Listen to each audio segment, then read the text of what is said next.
Assalamualaikum warahmatullahi wabarakatuh.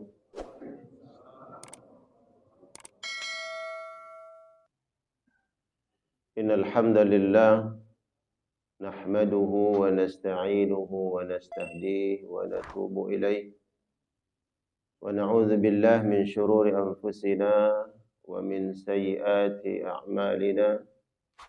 Man yahdihillahu fala mudilla lahu wa man yudlilhu fala hadiya lahu.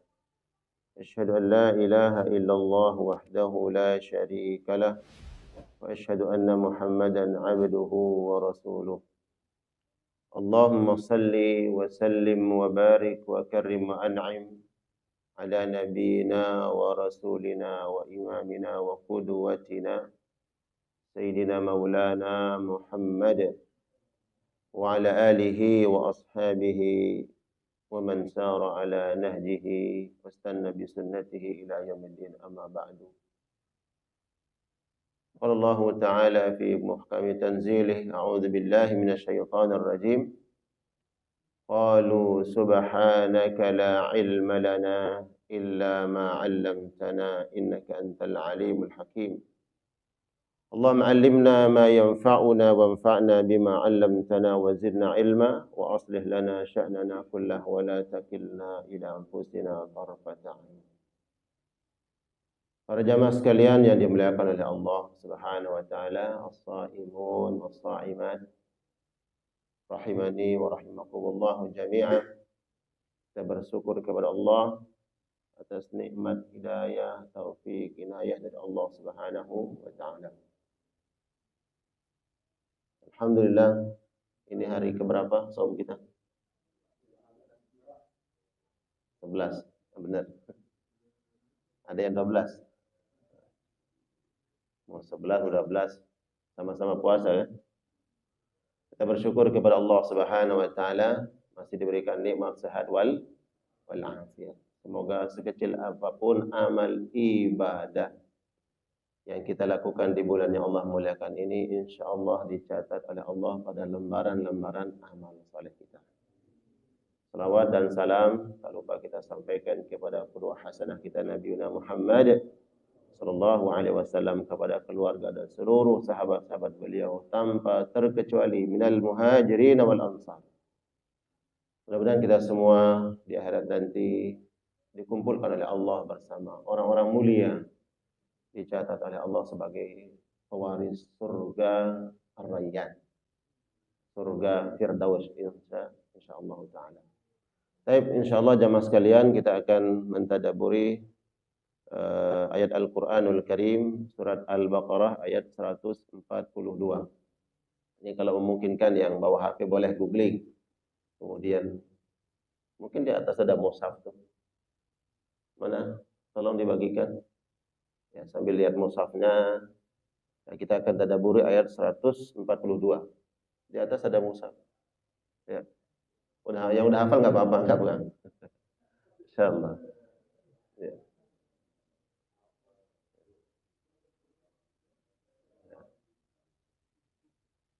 Mendengarkan dan melihat beda nanti pahalanya.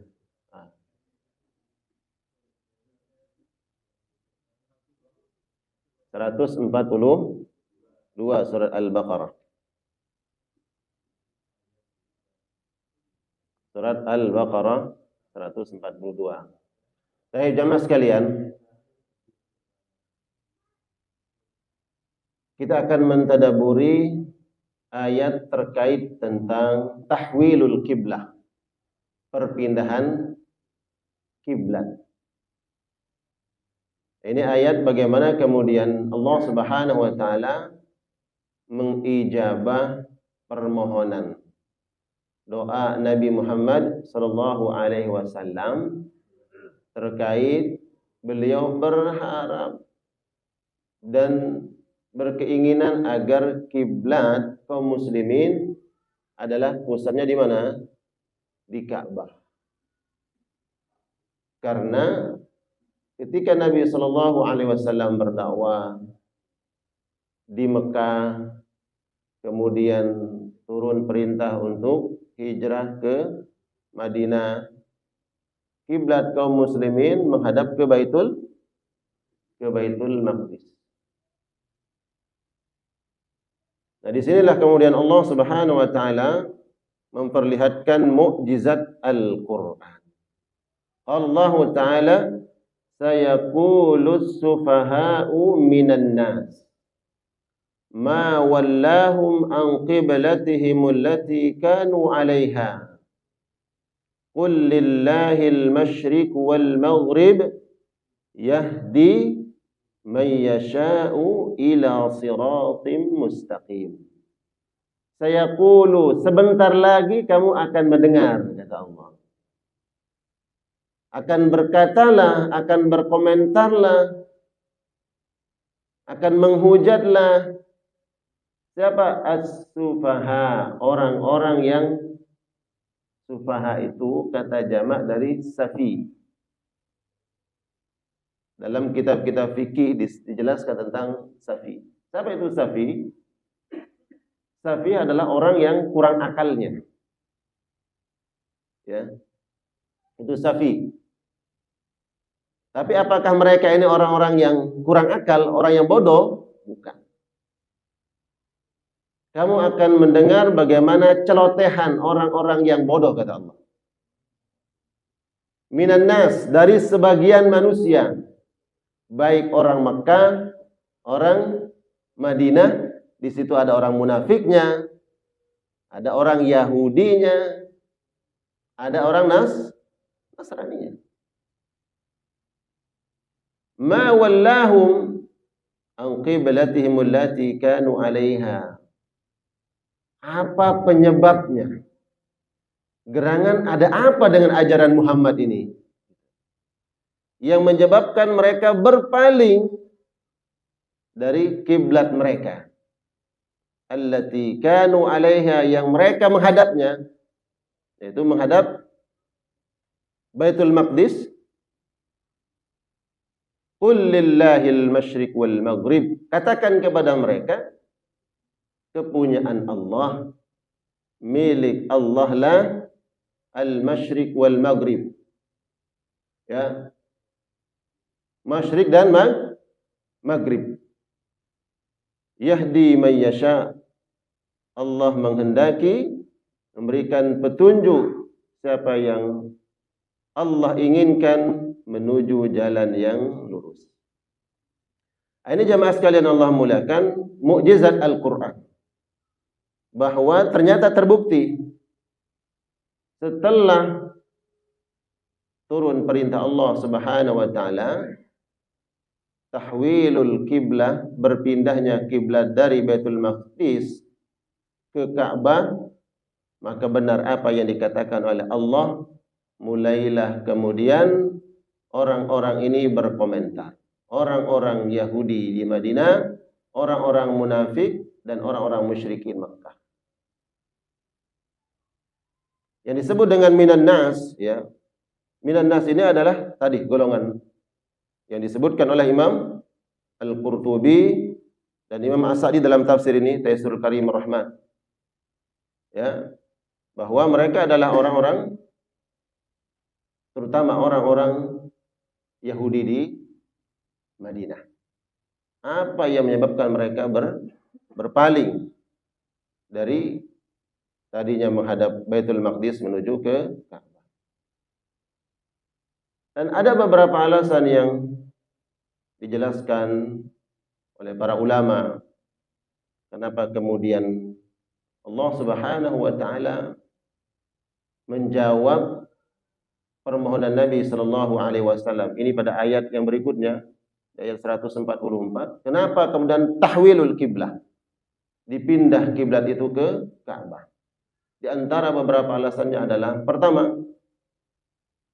karena Nabi Muhammad sallallahu alaihi wasallam ketika beliau pindah ke Madinah berdakwah, maka selama kurang lebih 1,5 tahun Nabi SAW merasa sedih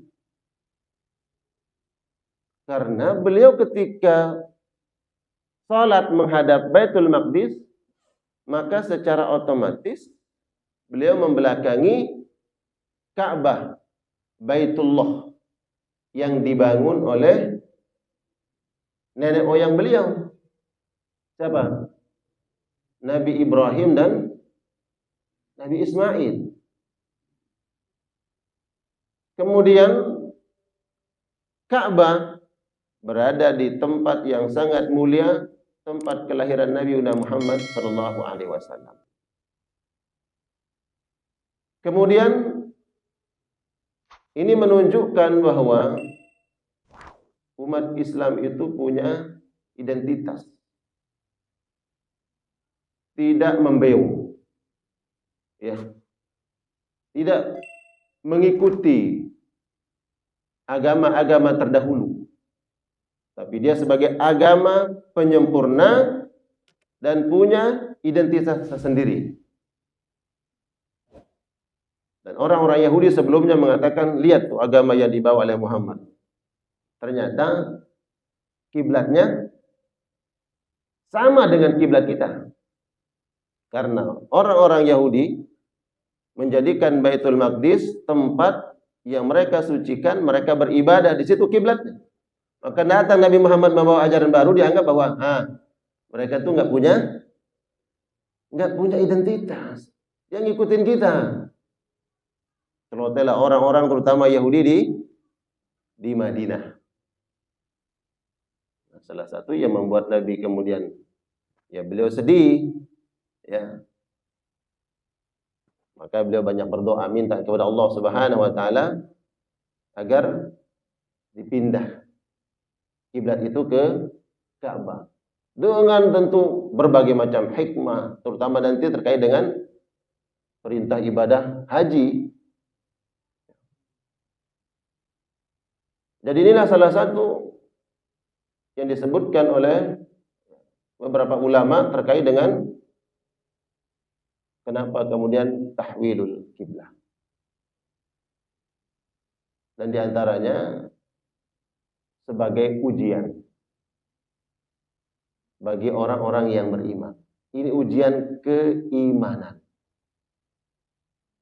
Di saat kiblat menghadap Baitul Maqdis, kemudian ada perintah tahwilul kiblah, pindahnya kiblat, kemudian berbagai macam omongan, ya, kata-kata yang tidak baik tertuju kepada agama Islam.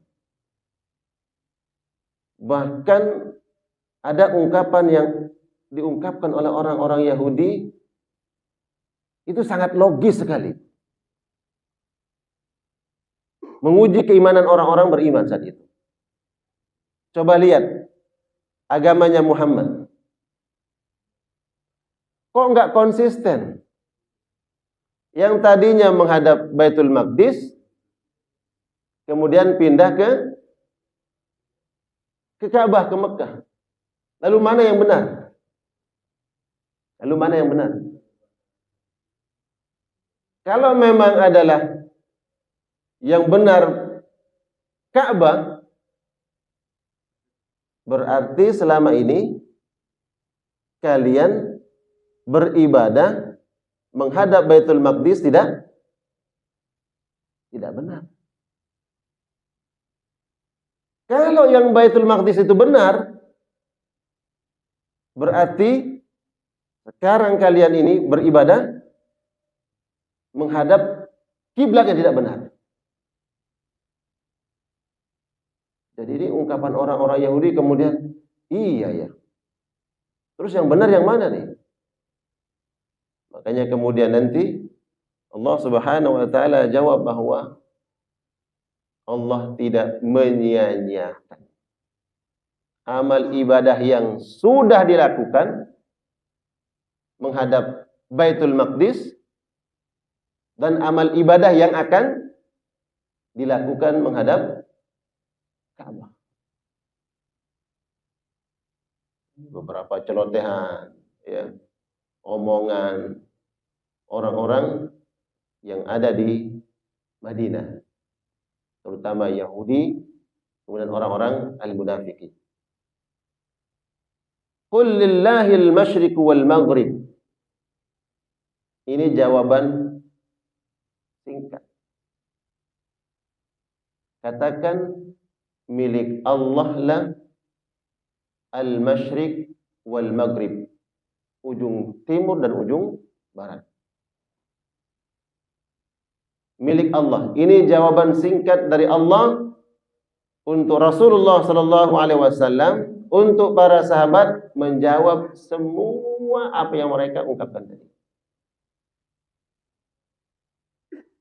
Karena mereka memang sudah disebut oleh Allah dengan as-sufaha, orang yang bodoh.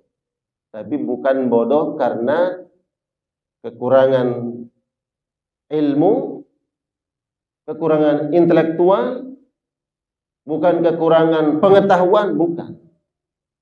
Tapi mereka adalah mereka yang jauh dari hidayah. Maka cukup jawab dengan qul lillahil masyriq wal maghrib. Singkat saja.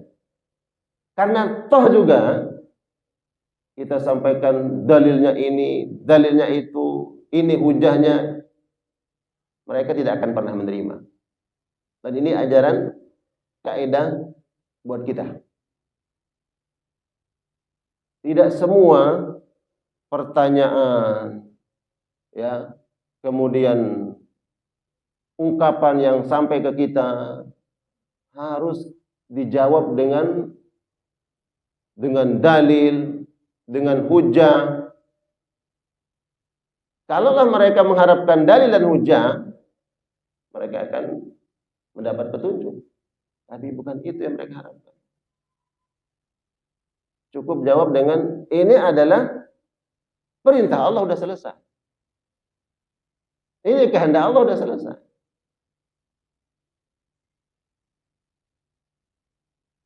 Jadi di dalam syariat itu kemudian ada perintah sami'na wa ata'na. Sami'na wa ata'na. Kami dengar, kami taati, udah selesai begitu. Enggak semuanya harus dicari hikmahnya apa. Lalu kalau enggak ketemu hikmahnya, akhirnya meragukan syariatnya. Sami'na wa ata'na. Kenapa syariat Islam begini? Kenapa ada pembagian yang berbeda antara laki dan perempuan? Di dalam Al-Quran, Allah memuliakan nyawa manusia. Tapi kenapa Allah perintahkan Nabi Ibrahim untuk menyembelih putranya?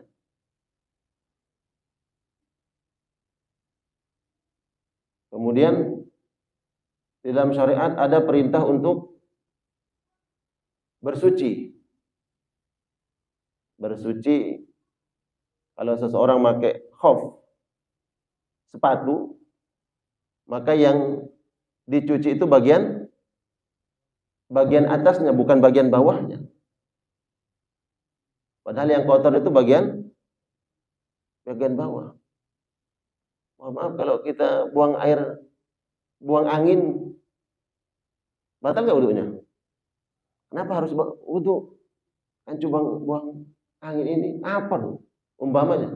Kalau ada orang bertanya seperti itu, apa hubungannya? Sami'na wa ata'na, udah selesai gitu. Kalau kita nggak punya dalil, umpamanya ini ditanya, kita nggak punya dalil, nggak tahu hujah, jangan ngarang-ngarang. Ini dalilnya, hujah kita. Jangan-jangan dalil dan hujah itu bukan dalil, bukan hujah yang benar. Ya udah, ini perintah Allah, udah selesai.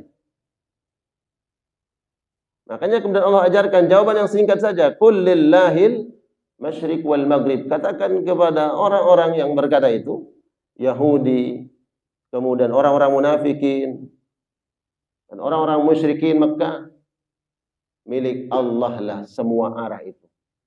Mau menghadap mana saja, itu adalah perintah Allah. Makanya kemudian sebagian ini, ketika turun perintah, ada yang mulai ragu-ragu. Muncul orang-orang munafikin. Makin nampak tuh orang-orang munafik. Karena itu terjadi pada tahun kedua Hijriah.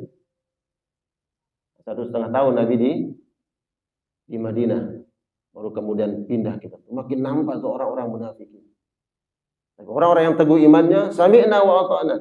Nabi sedang bertakziah di kampungnya Bani Salamah, ada sahabat yang meninggal. Kemudian pas di waktu zuhur turun ayat pada ayat berikutnya, ayat 144. Qad nara taqalluba wajhika fis sama' falanuwalliyannaka qiblatan tardaha fawalli wajhaka syatral masjidil haram. Nabi sedang sholat zuhur, mengimami para sahabat. Tiba-tiba turun ayat ini.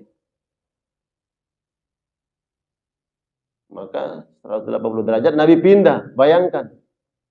Yang tadinya menghadap mana? Baitul Maqdis menghadap utara. Ya, langsung menghadap selatan. Iya kan? Betul nggak? Mekah kan posisi Madinah itu di utaranya. Iya, makanya kemudian pada jamaah yang sudah ziarah baik haji atau umrah, kira-kira 7 km itu dari kota Madinah ada kampungnya Bani Salamah. Ada masjid sampai hari ini diabadikan menjadi masjid Qiblatain. Masjid Qiblatain, masjid dua arah kiblat. Persis salat zuhur. Dan Imam Sa'di dalam tafsir ini menjelaskan, Imam Sa'di kemudian dalam kitab Fathul Bari, Ibnu Hajar Al-Asqalani beliau menjelaskan itu persis waktu zuhur. Baru 2 rakaat salat zuhur, turun fawalli wajhaka syatral masjidil haram. Balikkan wajahmu menghadap mana? Ka'bah. Maka Nabi berbalik, para sahabat kan bingung. Ya. Ini gimana? Langsung mengikuti Nabi sallallahu alaihi wasallam. Setelah itu kemudian, ya kalau dulu kan enggak ada HP. Ya enggak? Coba saat itu pindah kiblat. Jadi gimana sahabat-sahabat? Nabi sedang di Bani Salamah. Gimana di Madinah? Di Masjid Nabawi? Bagaimana di tempat-tempat yang lain? Di Kuba? Ini kan jarak-jaraknya enggak. Kan sahabat harus ke sana dulu ngasih informasi ke Madinah. Maka kemudian ketemulah para sahabat yang tadinya sholat di Kuba, yang sholat di Masjid Nabawi, mereka masih menghadap mana? Menghadap Baitul Maqdis. Maka kemudian sholat pertama disebutkan oleh Imam Ibnu Hajar Al-Asqalani, Masjid Nabawi adalah waktu sholat asar kali pertama menghadap Ka'bah. Adapun Nabi SAW di waktu zuhur di perkampungnya Bani Salamah. Di Masjid Kuba, masjid yang pertama kali dibangun oleh Nabi SAW, para sahabat sudah datang ke sana, mereka sudah selesai sholat. Terus gimana sholat kita? Gimana sholat kita? Yang benar yang mana nih? Perlu diulang enggak? Enggak. Akhirnya kemudian di Masjid Kuba pun masjid, sholat pertama menghadap Ka'bah adalah sholat asar. Ya, sholat asar. Dan ini disebutkan ya oleh Al-Imam Ibnu Hajar Al-Asqalani dan Imam Al-Qurtubi dalam tafsirnya. Jadi ada jawaban singkat yang diajarkan oleh Allah Subhanahu wa taala. Kullillahil masyriq wal maghrib. Kepunyaan Allah lah apa yang ada di langit, apa yang ada di bumi. Semua arah ini milik Allah. Allah perintahkan sami'na wa ata'na. Ya. Yahdi man yasha. Allah memberikan petunjuk man yasha, siapa yang dikehendaki, ila siratim mustaqim, kepada jalan yang lurus. Ini merupakan ujian. Ujian Allah bagi orang-orang beriman. Allah ingin melihat siapa di antara mereka yang betul-betul sami'na wa ata'na kepada Allah dan Rasulnya. Kalau ini adalah perintah Allah, ini adalah wahyu, maka tidak ada pilihan, yaitu melaksanakan perintah Allah. Tapi kemudian ya tentu ada pertanyaan-pertanyaan yang muncul. Bukan bentuk keraguan. Bukan bentuk keraguan. Ya Rasulullah, lalu gimana kalau sahabat-sahabat kita yang sudah meninggal dunia? Ya, orang-orang yang sudah meninggal dunia, mereka dulu sholatnya menghadap mana? Baitul Maqdis. Kemudian sekarang ditahwilul kiblah menghadap Ka'bah. Gimana mereka? Ya. Allah tidak menyia-nyiakan iman mereka. Allah tidak menyia-nyiakan amal ibadah yang mereka lakukan. Tetap mendapatkan pahala mereka yang sholat menghadap Baitul Maqdis. Jadi di akhir ayat ini Allah Subhanahu wa taala menjelaskan tentang hidayah.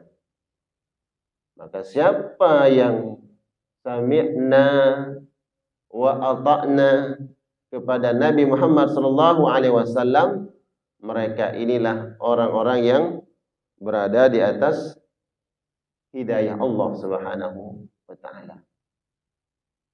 Walaupun mungkin terasa berat saat itu, berbagai macam didengar omongan orang Yahudi, kemudian sahabat-sahabat yang dari Mekah.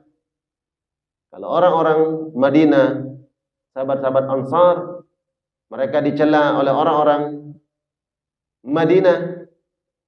Adapun orang-orang Mekah, sahabat-sahabat yang asli penduduk kota Mekah, apa ungkapan orang-orang musyrikin? Tuh lihat. Ya. Muhammad itu enggak betah di Madinah. Orang-orang Mekah itu kangen dengan kampung halamannya. Jadi untuk mengobati kerinduan mereka, tuh lihat, untuk mengobati kerinduan mereka, akhirnya mereka sholat menghadap kampungnya. Ya. Di antara ungkapan mereka. Ini disebutkan oleh para ahli sejarah. Keletahan orang-orang musyrikin, orang musyrik Mekah. So, Muhammad udah kangen dengan kampungnya, cuma dia kan belum berani ke sini. Nabi belum kuat. Nanti pada tahun berapa? 10 Hijriah baru Nabi sallallahu alaihi wasallam melaksanakan ibadah haji. Sebelumnya ada Fathu Mekah. Tapi ini baru hampir mau 2 tahun. Nabi belum kuat. Hanya kerinduan, kangen dengan Mekah. Dan itu dijadikan sebagai celah bagi orang-orang musyrikin Mekah mencela Nabi Muhammad sallallahu alaihi wasallam. Kemudian ayat berikutnya, wa kadzalika ja'alnakum ummatan wasata litakunu syuhada'a 'alan nas.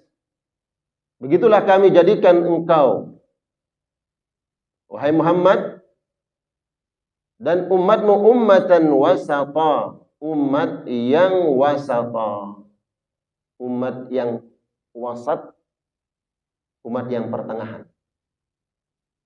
Wasata itu disebutkan oleh Imam Ibnu Hajar Asqalani, wasatu syai' ma baina tarfaini. Wasat adalah sesuatu yang di tengah di antara dua sisi.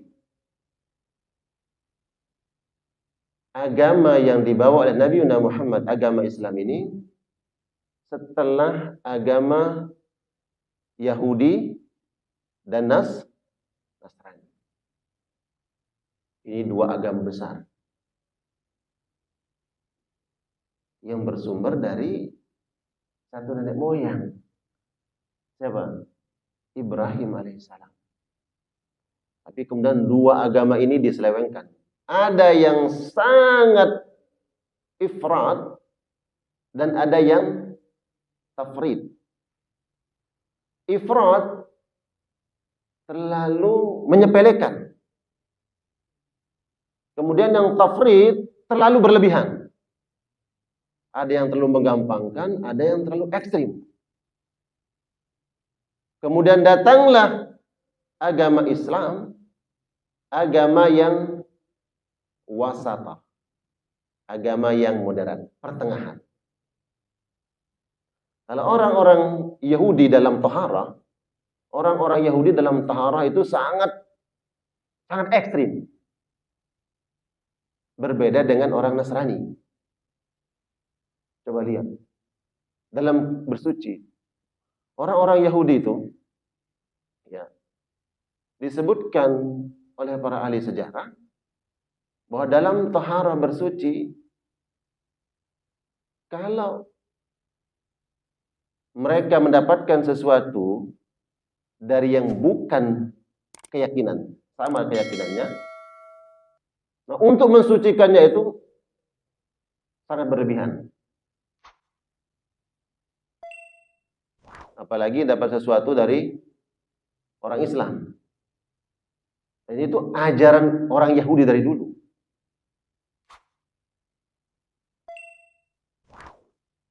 Tapi kalau orang Nasrani berbeda. Dalam makanan saja.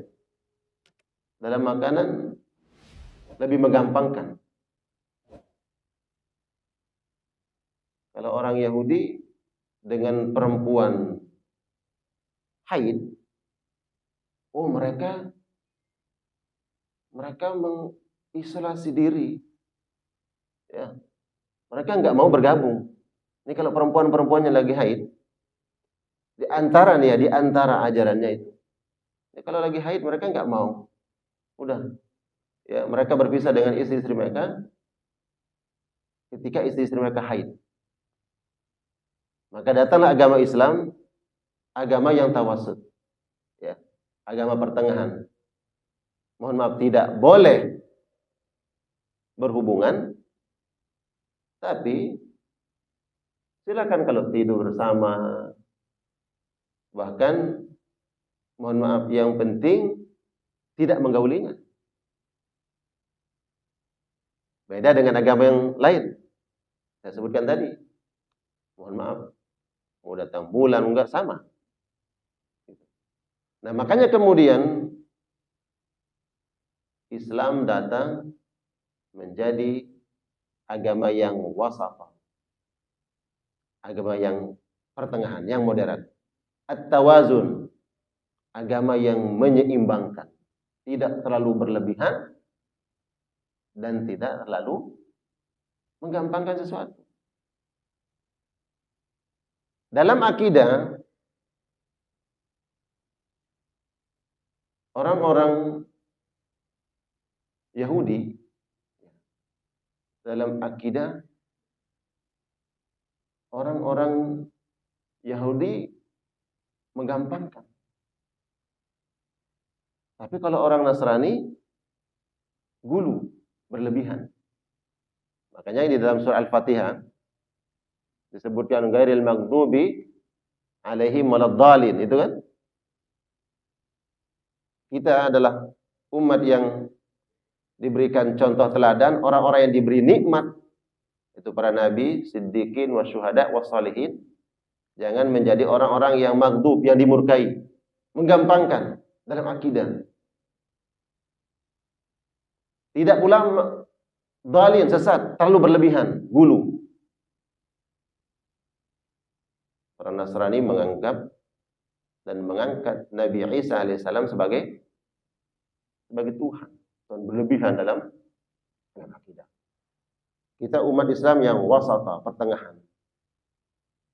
Dalam toleransi pun, dalam toleransi dalam akidah, maka tetap kita konsisten, komitmen dalam akidah kita dan memberikan at-tasamu, saling bertoleransi dengan agama yang lain. Tidak boleh kebablasan, terlalu menggampangkan makna dan arti at-tasamu, toleransi. Ini kalau kita tafsir nanti terlalu menggampangkan, sehingga kita mencampur adukan antara al-haq, antara kebenaran dengan kebatilan. Dengan dalil, dengan alasan saling toleransi. Ya udah, nggak apa-apa kan? Kita toleransi. Kita datang ke perayaan agama mereka. Toh juga iman kita kan nggak goyah. Tetap kita umat Islam. Kan yang penting tidak pindah agama. Dalihnya. Dengan alasan toleransi. Nggak boleh tafrid seperti itu. Ini terlalu menggampangkan. Ya, lakum dinukum waliyadin itu ya kita berikan hak, ya, kesempatan, kita bebaskan, tidak boleh mengganggu agama lain untuk melaksanakan ibadahnya. Tapi kita punya keyakinan, kita punya akidah, kita punya iman. Jangan tafrid berlebihan. Ya. Di luar kita pokoknya sesat, dolal, ya. Bahkan mohon maaf, halal dibunuh, halal dihancurkan, berlebihan. Agama Islam, agama tawassul. Ya, dalam ruang lingkup lebih kecil mungkin ya, kita memperhatikan itu ya mungkin juga dalam sesama kita kaum muslimin juga. Jangan terlalu ifrat ya atau tafrid, menggampangkan sesuatu atau jangan terlalu ekstrim. Wa kadzalika ja'alnakum ummatan wasata litakunu syuhada'a 'alan nas, agar kalian menjadi saksi di atas seluruh manusia. Ya, litakunu syuhada, agar menjadi saksi. Nah, ini di antara penjelasan para ulama tafsir bahwa bagaimana umat Islam ini kelak akan menjadi saksi litakunu syuhada'a 'alan nas bagi seluruh manusia. Di antara penjelasan Imam Al-Qurtubi adalah bahwa di akhirat nanti para nabi ada yang datang tidak membawa umat yang beriman. Ada nabi yang datang, tapi nggak ada satupun umat yang beriman kepada nabi ini. Tapi karena umatnya banyak mengatakan ini nabi ini nggak pernah menyampaikan sesuatu kepada kami. Nggak ada apa-apa. Ya. Lalu siapa saksinya bahwa nabi ini pernah menyampaikan sesuatu kepada umat tersebut? Nabinya sudah berdakwah. Litakunu syuhada 'alan nas, umat Nabi Muhammad. Kenapa? Karena Al-Qur'an sudah hadir. Ya. Tidaklah Allah Subhanahu wa taala mengazab suatu kaum kecuali telah mengutus para nabi kepada mereka. Umat Nabi Muhammad beriman dengan Al-Qur'an dan Al-Qur'an sudah menyampaikan itu bahwa semua para nabi sudah berdakwah, sudah menyampaikan risalah tauhid kepada seluruh umatnya. Maka yang menyelamatkan, tanda kutip menyelamatkan nabi yang satu pun tidak ada umatnya mengikuti bahwa dia dulu pernah menyampaikan adalah umat Nabi Muhammad sallallahu alaihi wasallam. Litakunu syuhada'a 'alan nas. Menjadi saksi bagi seluruh manusia. Wa yakuna ar-rasulu 'alaikum syahida, dan Nabi sallallahu alaihi wasallam akan menjadi saksi untuk kalian.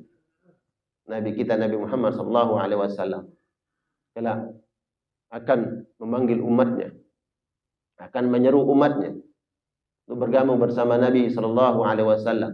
Dan ada umat-umatnya yang sudah akan masuk neraka, Nabi yang hadir memberikan syafaat. Ada umatnya yang sudah masuk ke dalam neraka, Nabi yang hadir minta kepada Allah agar umatnya dikeluarkan dari neraka. Walaupun tentu kita berharap syafaat Nabi Muhammad, tapi ya kita minta jangan syafaat sudah masuk neraka. Ya, kita minta adalah syafaat yang bi ghairi hisabin wala adzab, masuk surga tanpa transit dulu. Wa ma ja'alna al-qiblata allati kunta 'alaiha illa lina'lama man yattabi'ur rasula mimman yanqalibu 'ala aqibaihi. Dan tidaklah kami jadikan kiblat allati kunta 'alaiha illa lina'lama, agar kami mengetahui siapa yang mengikuti Rasul dan siapa yang berbalik ke belakang, murtad. Allah ingin menyeleksi. Dengan tahwilul kiblah ini Allah ingin menyeleksi siapa di antara mereka yang kemudian kembali kepada kekufuran, siapa yang tetap teguh mengikuti Nabi Muhammad SAW. Nah, ayat ini yang kemudian ada khilaf di kalangan para ulama bahwa Ternyata awal kiblat itu adalah Mekah. Awal kiblat adalah Mekah, kemudian pindah ke Baitul Maqdis, kemudian pindah lagi ke Mekah. Ada dua pendapat ulama. Pendapat yang pertama adalah kiblat yang pertama Baitul Maqdis, sehingga Nabi kalau salat di Ka'bah ketika masih di Mekah, beliau menghadap ke utara, tidak membelakangi Ka'bah. Jadi di depannya Ka'bah dan Madinah dan Baitul Maqdis. Pendapat yang kedua adalah kiblat pertama adalah Mekah. Jadi Nabi SAW ketika sholat di Ka'bah, ya beliau menghadap arah mana saja. Yang penting beliau menghadap Ka'bah. Baru kemudian ada perintah, ya, sampai di Madinah, perintah sholat ke Baitul Maqdis. Alasannya apa? Pendapat yang kedua ini. Alasannya apa? Kok dari Mekah kemudian menghadap ke Baitul Maqdis, baru kemudian ketiga dipindah lagi ke Mekah? Strategi dakwah. Ini hujah yang kedua. Ya, pendapat yang kedua ya. Strategi dakwah Nabi SAW itu atas petunjuk Allah. Karena di Madinah ini yang banyak orang apa? Orang Yahudi. Orang Yahudi. Bukankah yang paling menentang Nabi itu kan orang Yahudi? Maka kemudian untuk melunakkan hati mereka, agar mereka mengikuti agama yang dibawa oleh Nabi SAW, maka kemudian kiblatnya menghadap Baitul Maqdis. Mudah-mudahanlah dengan cara ini orang-orang yang di Madinah, golongan Yahudi ini mau mengikuti ajaran Islam. Toh juga kiblatnya sama. Tapi ternyata 1,5 tahun itu kan bukan waktu yang singkat untuk dakwah ya. 1,5 tahun diajak, dilembutkan hati mereka. Tetap mereka tidak mau menerima. Ya udah kalau begitu kemudian pindah ke Ka'bah. Jadi pendapat yang kedua ini mengatakan pertama adalah Ka'bah, kemudian Baitul Maqdis, sampai 1,5 tahun. Orang-orang Yahudi ternyata tetap menentang dakwah Nabi SAW, maka kemudian dipindahkan lagi ke Ka'bah. Ala kulli hal ini khilaf di kalangan para ulama. Ada yang mengatakan pertama tetap Baitul Maqdis, kemudian baru dipindah ke Ka'bah. Pendapat yang kedua mengatakan Ka'bah, Baitul Maqdis, kemudian dipindahkan lagi ke Ka'bah. Illa lina'lama man yattabi'ur rasul. Allah ingin mengetahui siapa di antara mereka yang betul-betul mengikuti Rasul sallallahu alaihi wasallam dan siapa di antara mereka yang berpaling ke belakang, yaitu murtad. Wa in kanat lakabiratan illa 'alal ladzina hadallah. Dan sungguh yang demikian itu, tahwilul kiblah, pindahnya kiblat adalah lakabirah, memang sangat berat. Allah yang mengatakan, bagaimana, bayangkan goncangan hati saat itu kaum muslimin pindahnya kiblat. Allah yang katakan ini berat, masalah berat. Makanya kemudian muncul lagi nih orang-orang munafik, makin banyak orang munafik. Orang-orang Yahudi merasa punya, ini adalah umpan kita ini. Ini celah nih. Untuk apa? Memang ajaran Muhammad ini enggak benar, enggak konsisten. Enggak benar dia. Orang musyrikin juga bercerita, la kabirah, ini urusan berat. Tapi bagaimanapun Allah ingin melihat kualitas keimanan. Bagaimanapun iman itu harus diuji. Hasiban nas an yusraku an yaqulu amanahum la yuftanun. Apakah kita dibiarkan oleh Allah mengatakan kami beriman? Enggak, akan diuji dulu. Benar enggak beriman? Diseleksi. Ya. Allah saring di antara mereka siapa yang betul-betul beriman kepada Allah. Allah yang katakan, bayangkan situasi saat itu mungkin kita sekarang gambarkan, kita bayangkan biasa-biasa saja. Enggak, situasinya beda saat itu. Awal Islam, musuhnya banyak. Kemudian dari sana sini datang fitnah segala macam. Macam-macam fitnahnya. Bagaimana? La kabirah kata Allah. Ini berat memang. Tapi Allah ingin tahu siapa di antara mereka yang mengikuti Allah dan Rasulnya. Illa alal ladzina hadallah. Tapi bagi mereka yang mengharapkan petunjuk Allah, mengharapkan petunjuk dari Rasulullah SAW, mengikuti Nabi Muhammad, maka enggak ada yang sulit bagi mereka. Iman itu membuat sesuatu yang sulit menjadi Ya, mudah. Yang berat menjadi ringan. Iman. Karena faktor iman. Kalau nggak kuat imannya, ya udah belok.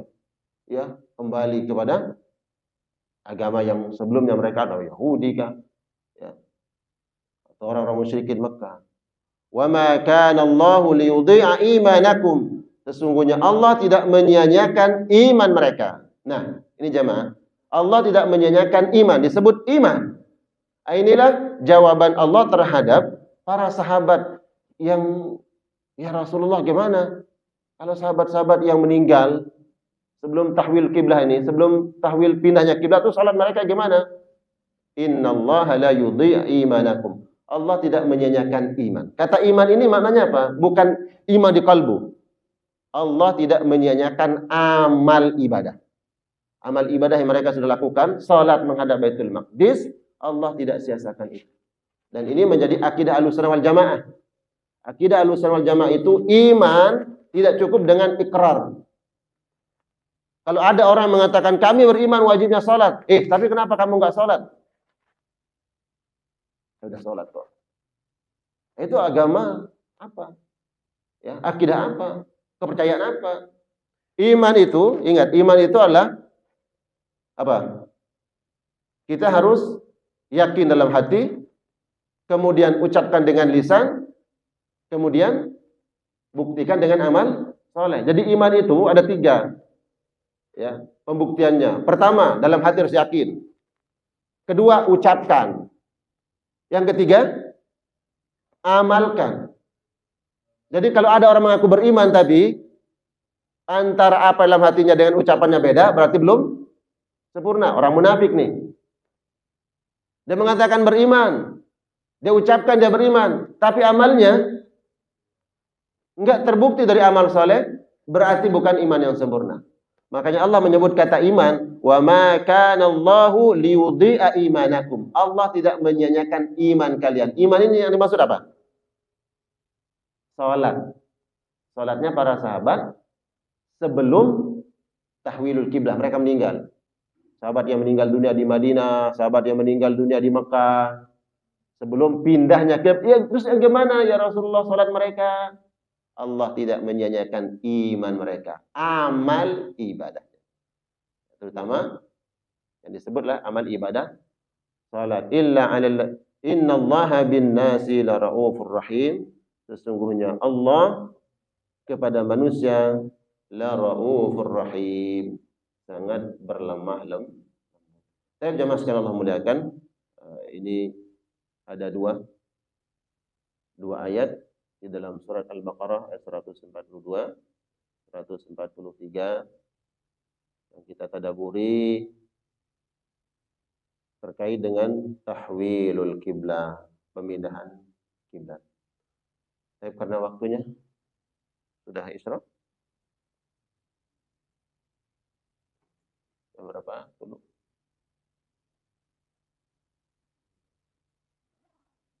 Sudah ya? Masya Allah. Baik. Tidur. Iya, ada khusus tinggal tidur. Enggak apa-apa, maklum. Karena bangunnya jam 2 kan. Bangunnya jam 2, salat qiyamul lail, baru kemudian sahur, lanjut salat subuh. Ya, berarti lanjutnya habis salat subuh langsung. Jadi dimaklumilah. Ya. Silakan, ada yang mungkin ada yang ingin diperjelas, ingin ditanyakan, silakan.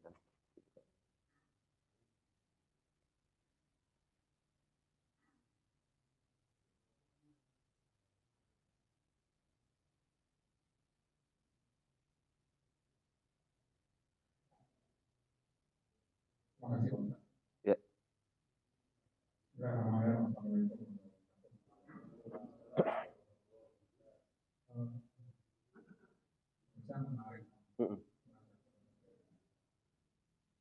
Kita tahu bahwa Ka'bah itu dibangun sejak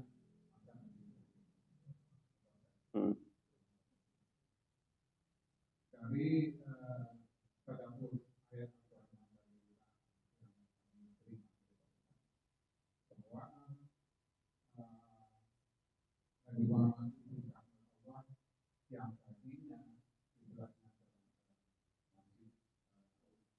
Baitul Maqdis.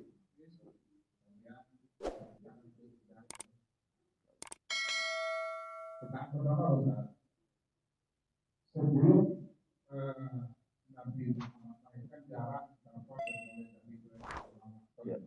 Ya. itu Ka'bah dimusim sebagai apa? Umat-umat sebelum Nabi Muhammad. Dimusim sebagai apa? Yang kedua,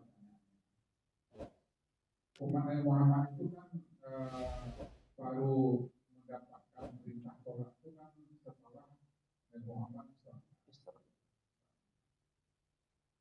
Pertanyaannya, kan dalam kejadian Isra itu kan Nabi Muhammad awalnya menurut sejarah yang kita dengar, yang kita baca, kan diperintahkan sholat 50 waktu sampai semalam. Kemudian oleh Nabi Musa Nabi Muhammad untuk Negosiasi dengan Allah. sampailah menjadi 5 waktu sampai semalam. Pertanyaan apa? Sebelum Isra Mi'raj itu Nabi Muhammad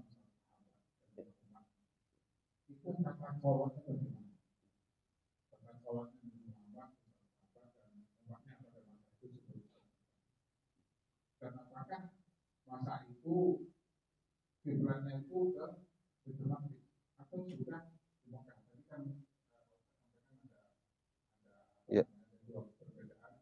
Ya. Sholat awal mulai dari menghadap kiblat, yang tidak ke Baitul Maqdis, dan tidak lagi ke apa? Ya. Itu mungkin dua pertanyaan Ustaz, untuk bisa mendapatkan penjelasan lebih lanjut. Terima kasih. Waalaikumsalam warahmatullahi wabarakatuh.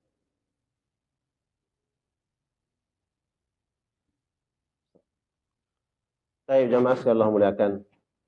Dari pertanyaannya ini panjang banget ya, apalagi jawabannya gitu. Masya Allah. Gak apa-apa, tapi menghilangkan ngantuk kita kan. Baik, jamaah sekalian Allah muliakan. Sependek pengetahuan saya Al-Fakir. Jadi Ka'bah itu bukan yang pertama kali membangunnya adalah Nabi Ibrahim alaihissalam. Beliau hanya melanjutkan saja. Jadi memang Baitullah Ka'bah ini sudah ada. Bahkan ketika Nabi Adam alaihissalam ini, kalau saya pernah membaca buku sejarah Ka'bah.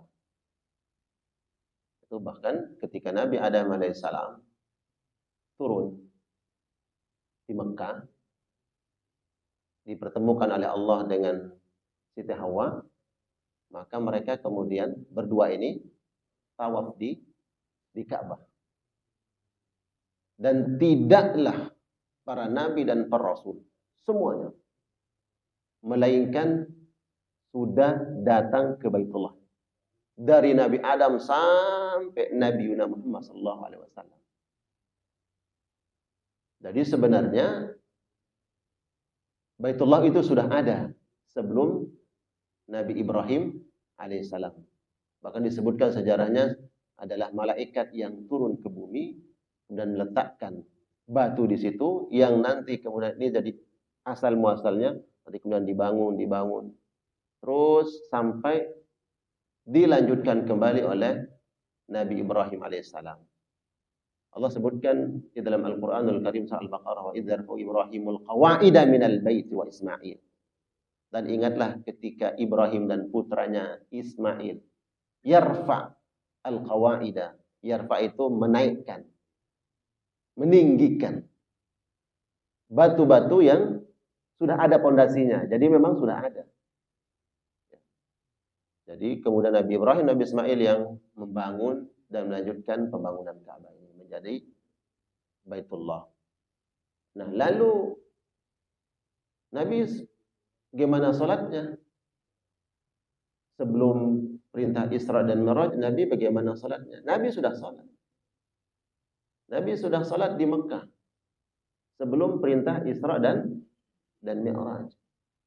Makanya di dalam Al-Qur'anul Karim Allah sebutkan salat qiyamul lail, salat malam. Wa minal laili fatahajjad bihi nafilatan lak. Asa an yab'atsaka rabbuka maqaman mahmuda, dan sebagian malam itu bangunlah. Nah, inilah salat yang dulunya sebelum adanya perintah wajib salat 5 waktu merupakan salat yang diwajibkan kepada Nabi Muhammad SAW. Sebelum perintah salat 5 waktu wajib kepada umat beliau, beliau dah salat. Makanya ada riwayat yang Nabi SAW kemudian salat di depan Ka'bah, tiba-tiba datang, di antaranya Ummu Jamil, di antaranya adalah Abu Jahal, di antaranya Abu Lahab pamannya, dan tokoh-tokoh yang lain meletakkan kotoran unta pada punggung Nabi SAW ketika beliau salat di depan Ka'bah. Adapun kemudian salat 5 waktu diperintahkan dan diwajibkan kepada Nabi Muhammad dan kepada umatnya setelah peristiwa Isra dan Mi'raj. Baru kemudian ini ada khusus waktunya. Adapun sebelumnya wa minal lail, di waktu malam. Itu Nabi sallallahu alaihi wasallam salat. Bahkan Nabi Ibrahim sudah melaksanakan salat. Wa'mur ahlaka bis salati wastabir 'alaiha. Perintahkan anakmu dan keluargamu untuk melaksanakan ibadah salat. Nah, syariat umat Nabi Muhammad ditentukan waktunya, ditentukan bilangan rakaatnya, ya. Innas salata kanat 'alal mu'minina kitaban mawquta. Sesungguhnya salat bagi orang-orang beriman, yaitu umat Nabi Muhammad, sudah ditentukan waktunya. Zuhur, asar, maghrib, isya, subuh, dengan bilangan rakaatnya yang sudah ditentukan. Lalu kalau andainya muncul pertanyaan, kenapa salat zuhur 4 rakaat? Kenapa salat subuh 2 rakaat? Ada enggak bisa jawab? Enggak semuanya harus dijawab. Lil walid. Jawabannya tadi ada tuh. Qul lillahil masyriq wal maghrib. Hanya milik Allah. Mau perintahkan berapa? Mau 5, mau 10, mau 50, menghadap mana saja, itu adalah kehendak Allah Subhanahu wa taala. Jadi baru kemudian setelah peristiwa Isra Mi'raj, Allah perintahkan yang 5 waktu itu dengan ketentuan waktunya. Ya. Jadi fungsi Ka'bah itu apa? Sebelum datangnya Nabi Muhammad, menjadi Baitullah, rumahnya Allah, rumah Allah yang dimuliakan, dan disitulah para nabi datang tawaf di Baitullah. Tentu ini adalah sebuah skenario Allah, nanti ada umat yang terakhir yang dibawa oleh nabi yang terakhir, membawa ajaran penutup, penyempurna, disitulah pusatnya. Jadi sejarahnya tuh diturunkan batu oleh malaikat, diletakkan di situ adalah ini akan ada suatu masa nanti di akhir zaman, puncaknya adalah ya kita sebagai umat Nabi Muhammad SAW jadikan itu sebagai kiblat kita. Ya. Jadi sebelumnya udah para nabi udah datang ke sana, sholat dan tawaf di Ka'bah. Allahu a'lam bishawab.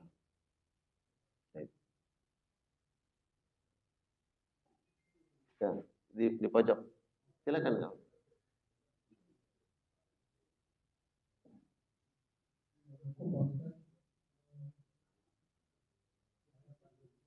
Pak Doni, ya, sahibus soal.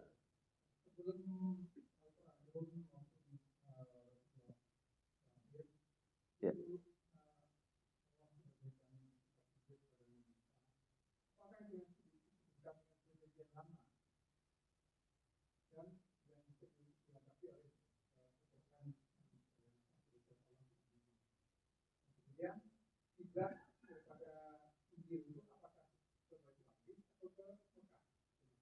Allahu a'lam bishawab.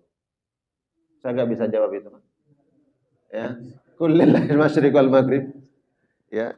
Saya tidak begitu mendalami, pertemuan lalu pernah saya sebutkan, saya nggak begitu mendalami ya tentang perjanjian lama, perjanjian baru, la yusminu wa la yughni min ju'. Saya tidak memperdalam hal itu. Nanti kalau saya mengatakan begini, takutnya berbicara bigari ilm, tanpa ya pengetahuan dan tanpa dasar. Allahu a'lam bishawab. Ya, mungkin nanti kalau ada guru yang datang ke sini yang lebih ilmunya ya.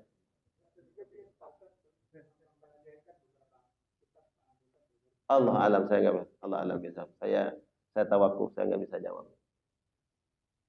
Ada lagi? Ada yang paham di sini tentang perjanjian lama, perjanjian baru? Ya. Ya.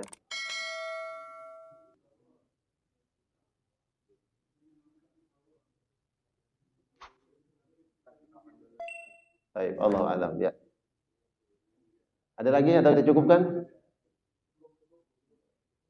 Baik, mudah-mudahan kajian kita pagi hari ini insyaallah mendapatkan manfaat. Ada ilmu yang kita dapatkan. Dan setiap amal ibadah kita di bulan yang Allah muliakan ini dicatat sebagai amal spesial, amal terbaik insyaallah diterima oleh Allah Jalla Jalaluhu sebagai penghantar kita masuk dan meraih surga Allah Subhanahu wa taala. Amin ya rabbal alamin. Kita tutup dengan doa kafaratul majlis. Subhanakallah wa bihamdika asyhadu an la ilaha illa anta astaghfiruka wa atubu ilaik. Assalamualaikum warahmatullahi wabarakatuh.